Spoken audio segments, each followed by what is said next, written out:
So here we have the Hyundai Tucson on a 69 plate. I'm going to start off by showing you around the outside of the car, and then we'll hop in and run through some controls on the inside. But from the outside, you can see it's a 5-door car with alloy wheels. Let's start off inside the boot and then work our way around the rest of it from there. As we approach the boot, you can see we have reversing sensors. This car's also got a reversing camera.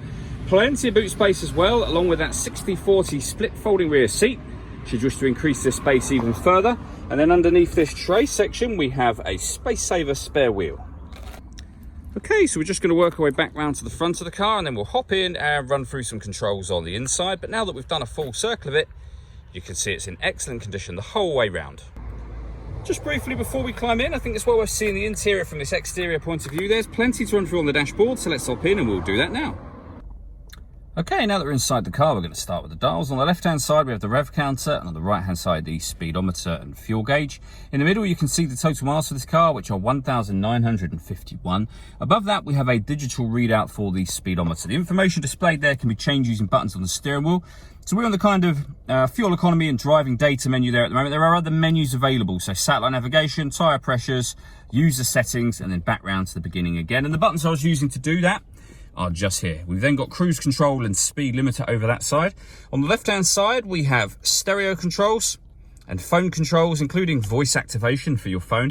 You won't better use those buttons until you've paired the phone up, of course, and that is done over on the touchscreen in the center. Hit all menus, and then you'd hit phone and follow instructions on screen from there. When it comes to music, if you're listening to your own music, we have media. It's grayed out at the moment because nothing is connected. You can connect up an auxiliary device, a USB device.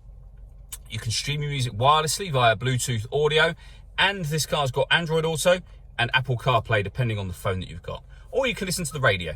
When it comes to the radio, we have DAB, FM and AM radio available to us. Also on this car, we've got satellite navigation. There's a full video that shows how that works, which you can find on our website and also on our YouTube channel. If we pop the car into reverse, you'll also see that full color camera that I mentioned a moment ago. It's got guidelines that show you what direction the car is headed in relation to the image that's being shown on the screen. So it does make it very easy to park. Working our way down, we have dual zone climate control. So you can adjust the passenger temperature, the driver temperature. You can increase and decrease the fan speed. You can determine what direction you'd like the air to be distributed in once it enters the car. When you're happy with those settings, this button turns the air conditioning on, and of course it will turn it off again. Or you can hit auto. When you do that, the car will take control of the direction of the air and the fan speed to maintain the temperatures you've asked for. To override that, readjust the fans to whatever level you want them on and put it back on whatever setting you'd like it on here as well.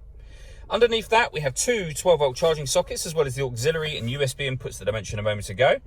A 6-speed manual gearbox, and then these buttons just next to it. So this one turns the parking sensors on and off. This one turns off the stop and start. This car's designed to cut out when it's stationary in traffic to save you fuel. That system is now off. And then these two, I'll show you up on the screen just here. So the first of those will turn downhill brake control on and off. The second one will put the driving mode, or steering mode I should say, in normal or sport. All that leaves me to say is thank you for taking the time to watch this video. If you'd like to come and see the car in person and have a test drive, please feel free to call any of our MJA sites. We'd love to hear from you soon.